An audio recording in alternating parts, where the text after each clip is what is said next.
Good afternoon. Thank you for being here. We're going to be giving two updates on two officer-involved shootings. On one officer-involved shooting, I'm telling you right now, we are not going to release the names of the officers involved. We're not going to release the name of the victim. The individual that lost their life that day in this officer-involved shooting is a member of the Aryan Brotherhood. If you go back and review this history of this organization, this individual was once involved with the threatening of officers' lives who had been involved in a shooting with this group. So we won't be releasing that information, but Kyle will give a full briefing. If you have any questions afterwards, we can talk about it. Thanks.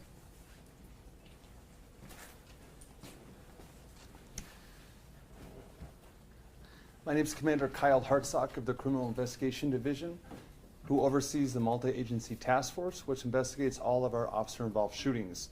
We're going to cover two officer-involved shootings today, and we'll do them in chronological order. The first one occurred on February 23rd, 2025 in the 11,000 block of Mountain Road Northeast. It was our department's third officer-involved shooting of 2025.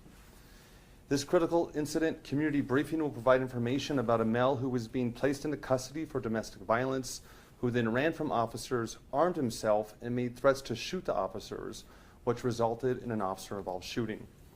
You're about to see relevant video footage and photos and learn about other evidence and police procedures related to the case so you can have a better understanding of what we know right now. Our department conducts very thorough criminal and use of force investigations, which typically require investigators to interview multiple witnesses, review hours of video footage, and analyze a significant amount of forensic evidence. We're still at the early stages of this investigation, which can often take several months to complete. Our understanding of the incident may change as this additional evidence is collected, analyzed, and reviewed. We also do not draw any conclusions about whether the officers acted consistent with our policies and the law until all the facts are known and the investigation is complete. A word of caution, the images and video may be disturbing. When police officers use force to arrest a subject or defend against an attack, it can be graphic and difficult to watch. In addition, there may be strong language by those shown in the videos. The involved subject in this incident was 48-year-old Benjamin Raymond. At the time of the incident, Benjamin did not have any outstanding warrants for his arrest, but he has a convicted felon and served several lengthy terms within the New Mexico Department of Corrections as well as the Federal Bureau of Prisons. He was released from prison in 2021 and released from probation in 2023. The United States Attorney's Office, in this press release back in 2021, also accused him as being part of the Aryan Brotherhood. The Aryan Brotherhood, if you're not familiar with it, is a neo-Nazi prison gang and an organized crime syndicate that's based in the United States, and law enforcement estimates has 15,000 to 20,000 members, both inside and outside of prisons. For those reasons, we are not going to name the officers involved in the shootings or release their photos. We can tell you both were assigned to the Foothills Area Command. One was hired in 2022, one was hired in 2023. Neither of them have prior officer-involved shootings, and they have not yet returned back to full duty. This incident took place in the Foothills Area Command. On February 23rd at approximately 1:24 p.m., our officers were dispatched to the 11,000 block of Mountain Road Northeast in reference to a domestic violence call.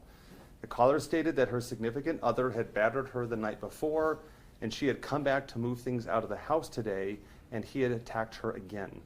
She stated that he was highly agitated, and she was unsure if he was armed or not, but that he is a felon and he's affiliated with the Aryan Brotherhood. And she was very fearful in how he would react to her calling police and the possible retaliation she could face because she called police. We'll now play you some of the radio transmissions that took place during this incident, and then we'll show you the video. Oh.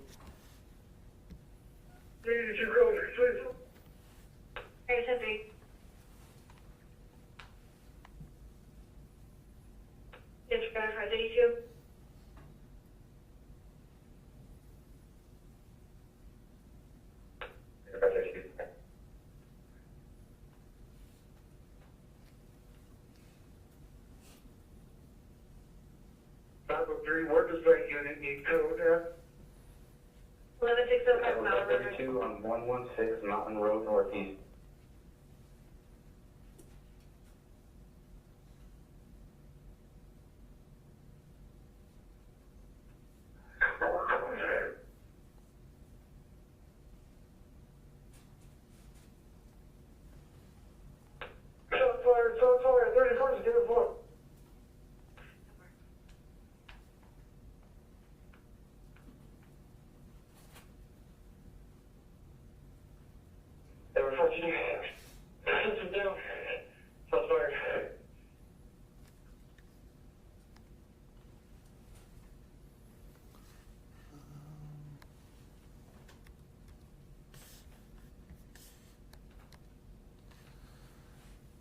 Officers initially arrived on scene, and which is typical practice, one officer stayed with the suspect while one officer went inside to interview the alleged victim.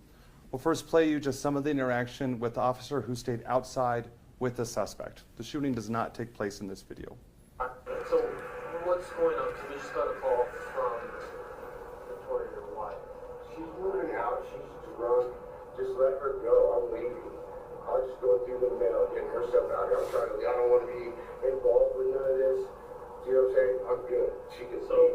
She's her friend is helping her out, Yeah, and her friend can tell you, yeah. So What's it's all up? good.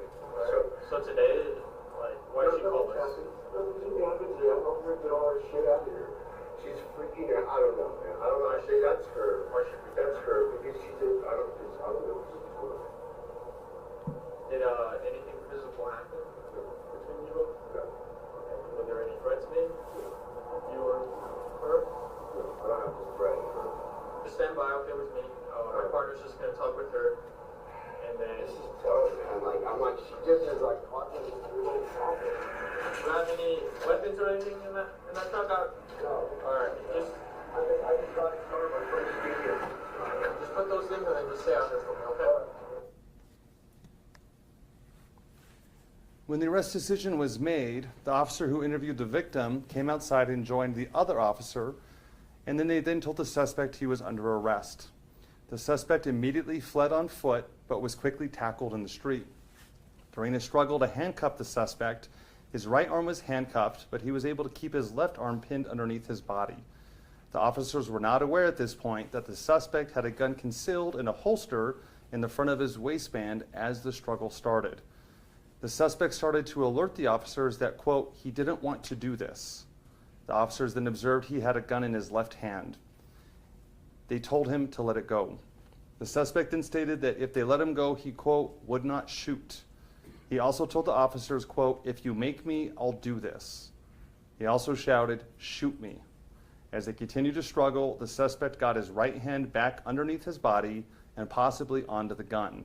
He then stated, quote, my finger is on the trigger. At least one officer had his taser out and it was deployed onto the suspect as the suspect appeared to roll over with the gun visible. The gun was in the suspect's hand with his finger on the trigger and pointed it at the officer as he rolled over. As one officer was trying to hold his hand down that was holding the gun, started to yell at his partner officer, shoot him. The suspect was able to fire at least one round during this sequence, but it's not clear the exact timing as you watch the video, as it's possible that it happens at the same time the officer's gun is starting to shoot. The officers disengaged physically with the suspect and an officer-involved shooting occurred. After the first volley of shots, the suspect appears to go for the gun again, and more shots come from the officers.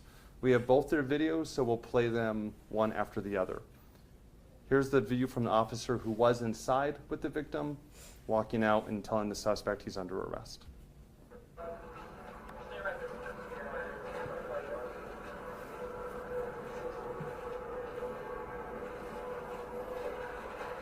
All right, Raymond.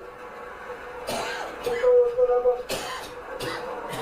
She's moving. She's in the process of moving out. I just got my truck shelved. I was in there going through the mail when you guys came out to the door. Thank you. All right, so at this time, you need to place under arrest for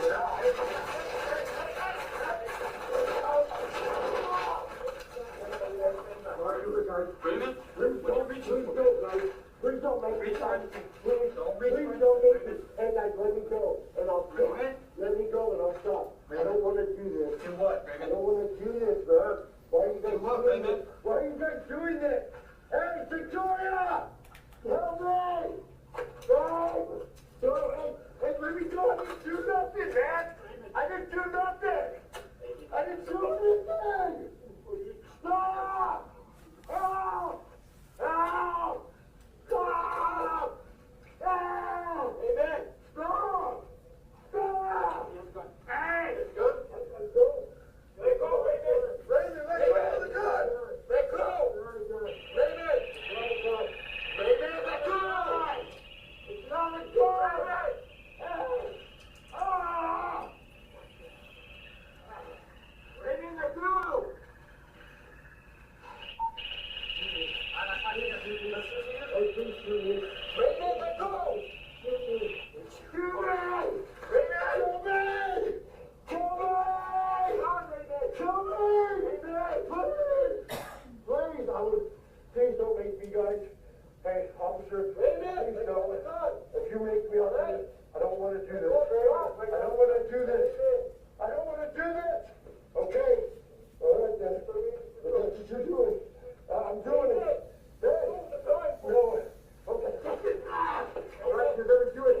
Let go of my arm, and I won't shoot. Okay. Okay. All right. Hey, watch out, watch. Hey, you want to go? What? You want to go? Huh? You gotta go.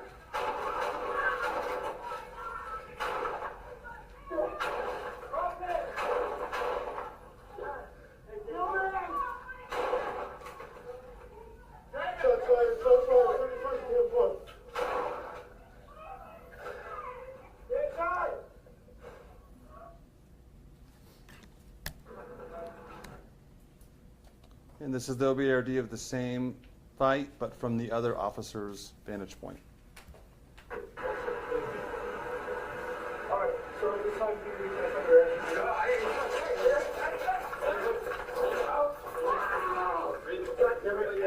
Don't do it, guys. Please don't, guys. Please don't make me fight. Please don't make me. Hey, guys, let me go, and I'll stop. Let me go, and I'll stop. I don't want to do this. Do what, I don't want to do this, man. Why are you guys doing this? Why are you guys doing this? Hey, Victoria! Help me! Hey! Go, hey, let me go. I didn't do nothing, man. I didn't do nothing. I didn't do anything. Stop! Help! Help! Raymond, let go. Stop! Raymond. Stop! Stop! Yes, go. Hey! I don't. Let go, Raymond. Raymond, let go of the gun! Let go. Raymond. Raymond, let go. Raymond.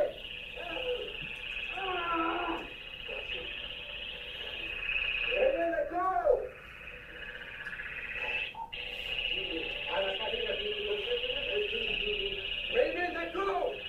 Raymond, let go. Stop, let go of the gun, Raymond. Raymond. Raymond, let go of the gun. All right? Let go of the gun. Raymond. I don't want to do that. Okay. All right, there's so many that you guys, please go. Raymond, let go of the gun for me. Okay. Raymond, You gotta do it. let go. My finger's on the trigger. All right, let go of the gun. Let go of my arm. Let go. Let go of my arm. Let go. And I will not shoot. Let go of my Let arm. go. Let go of my arm. Let go of my arm. Let go of my arm. Let go of my arm. And I won't shoot. Okay. All right. Hey, watch out, watch out. Watch out. Watch out. You wanna go? Huh? Shoot. Shoot him. You got it?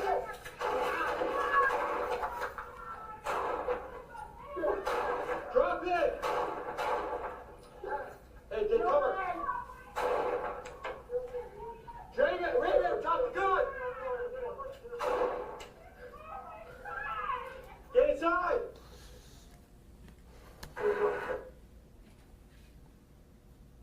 This clip's been slowed down that shows the gun in the suspect's hand as it comes out towards officers. Shoot.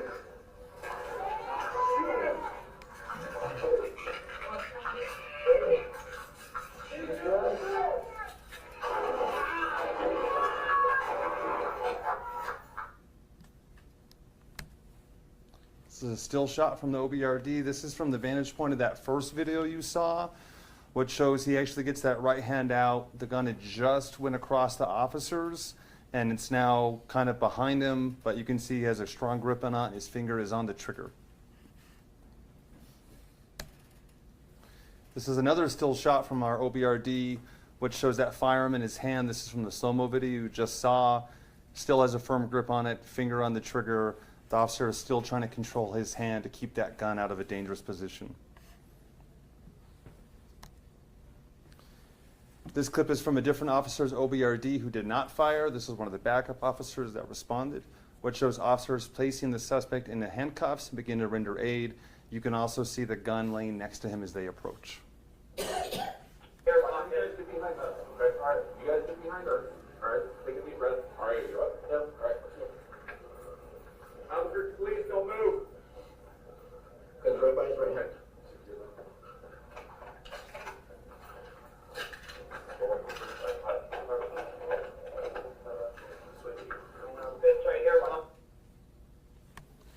This is a photograph of the scene from detectives. A total of 9mm officer casings were recovered, as well as 14 projectiles or fragments from the scene.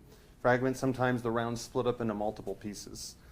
The red box highlights an area where we believe the suspect's gun was fired and it impacted into the asphalt. This was a firearm that the suspect had in his possession. It was damaged during the incident. At this point, we believe it was actually struck by officers' gunfire, causing damage. Again, we believe this gun did fire during the shooting. It was damaged after the shooting. The handgun does not have any NIBIN leads on it. There is an active investigation, though, into how this gun got into his hand. There's another gun I'm going to show you in a second that were also part of that investigation of how those two guns ended up in this convicted felon Aryan Brotherhood's possession. The second gun we recovered was inside that box truck. And if you remember, when he wanted to get in the truck, it was located right underneath the driver's seat. There was no NIBIN links connected to that gun. During the search warrant in that box truck in a shed, we recovered 766 pounds of marijuana that was seized. That is also part of a separate criminal investigation. The suspect did receive aid from officers and paramedics who arrived, but was pronounced deceased on scene. Over the next several months, the multi-agency task force will continue to investigate and analyze this incident and the next one. Detectives will interview any new witnesses that come forward and complete any forensic tests. After the investigation is complete, the case will be forwarded to the DA's office to make any determination of criminal charges. Our Internal Affairs Force Division will also investigate the shooting to determine whether the department's policies were followed. The results of the administrative investigation will be forwarded to the city's Superintendent of Police Reform to make final decisions on discipline. We have a force review board made up of deputy chiefs who will also review this incident to identify trends and potential policy changes that may be needed in response to any shortcomings that are identified. And we're just going to start the second one, and then we'll do questions at the end.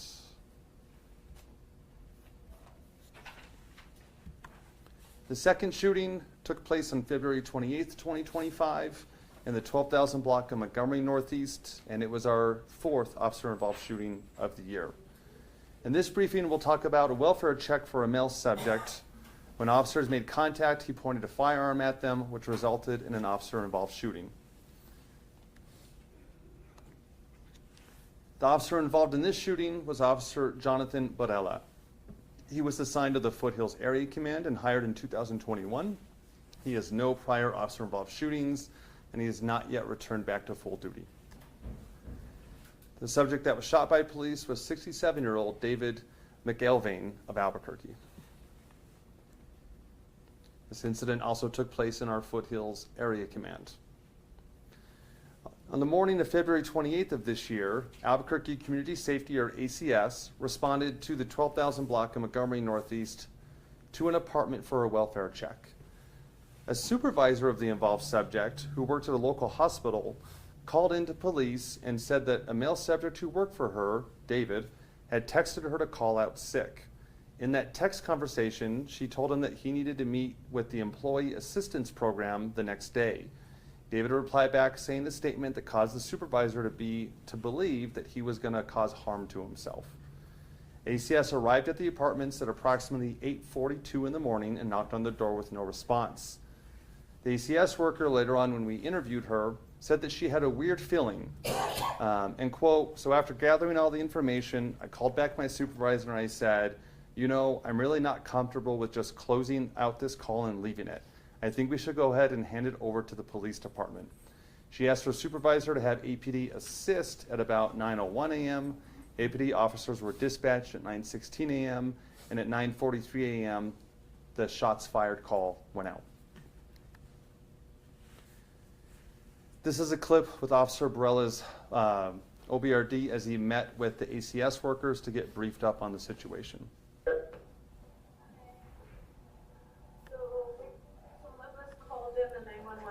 Yeah, supervisor, I guess he works there or something.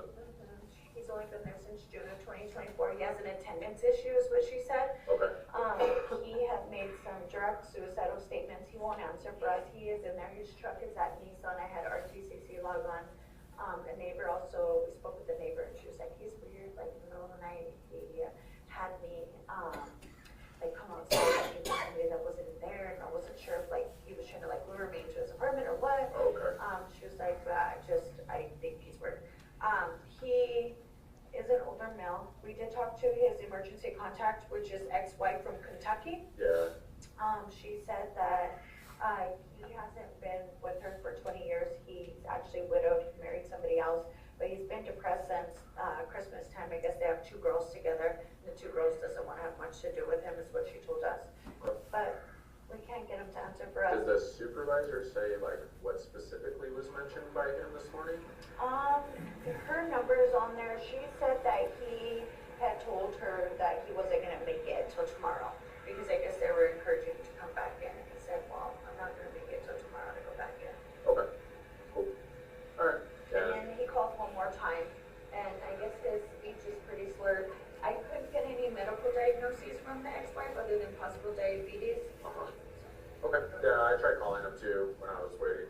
Yeah, we called him too. Yeah, nothing. So we'll go up and we'll try knocking too. If you guys just want to hang out here for a little bit. What? Hey guys. This is Officer Barella's OBRD as he makes contact at the door and the shooting occurs.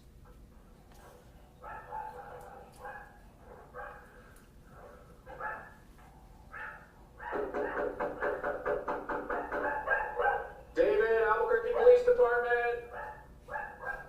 You're not in trouble. We're just here to help.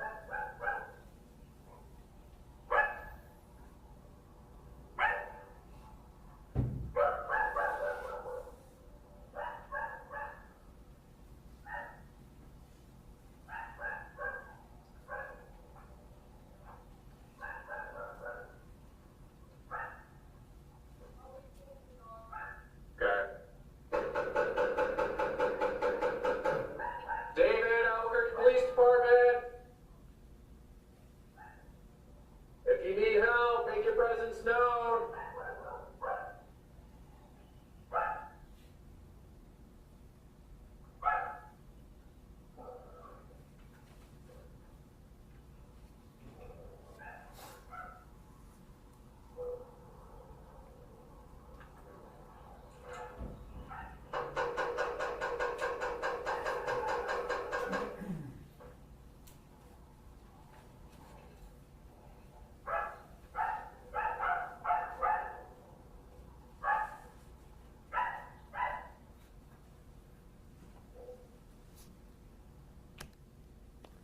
So officers waited for about another minute and they continue to try to make contact, and I apologize, the shooting will be on this video. David, Albuquerque Police Department. If you need help, let us know. You're not in trouble. Hey, Amanda. The door's open.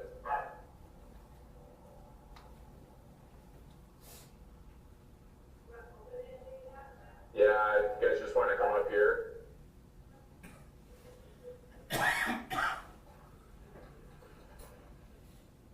City 721 is your officer. You can code for seeing unit. Good work, thank you.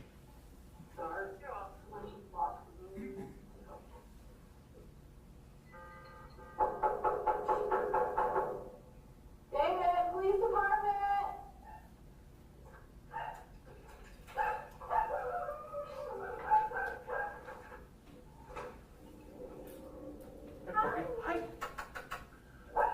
David, Albuquerque Police Department, make your presence known. We're here to help. You're not in trouble.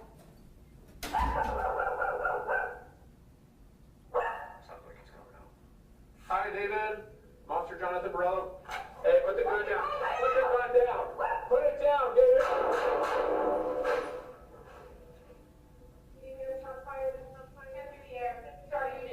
Back up. Back up. Hey, back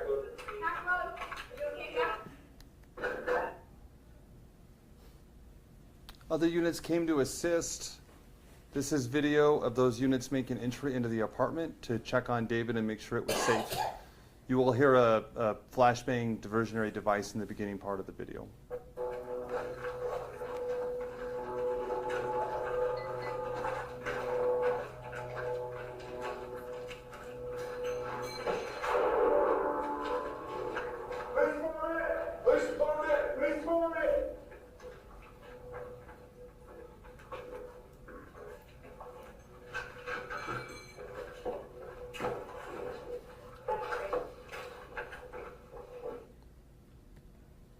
In the still shot, you can see David lifting the gun up towards officers just as the shooting is taking place. This is a photo of the .40 caliber Glock 23 that was found with him. It was a fully loaded magazine, but there was not a round in the chamber. There was no kniving leads to this gun at the time, and we're still investigating its origins. And same closing as last time. So with that, we'll open it up to any questions.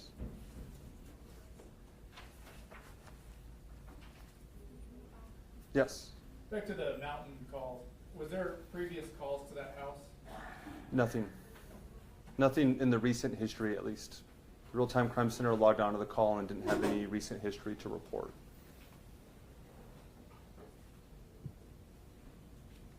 Great. Oh. Can you just to clarify? You said that you're not going to name the officers in the mountain call. Is that because there's a credible threat, or is that just out of abundance of caution? Both. Yes. You talk about how the partnership between BPD and federal authorities to keep officers and other people safe with these gangs.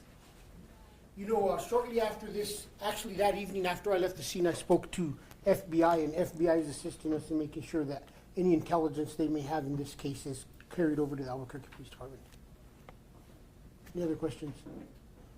So, compared to last year's numbers, this seems to be like a higher rate of OISs this year. Why is that? What was last year's number at this time? 11, or at total was 11. So. At this time last year, George, what was our number? We were at 4. And we're at 5 now? 5 now. So I don't think there's much of a disparity at this point, 4 to 5. Any other questions? It just seems like more people are in crisis. It may seem that way. There has been people in crisis since 2020, and it may seem that there's more officer-involved shooting this year, but you just heard the statistics. It's 4 versus 5. Any other questions? All right, thank you. Okay.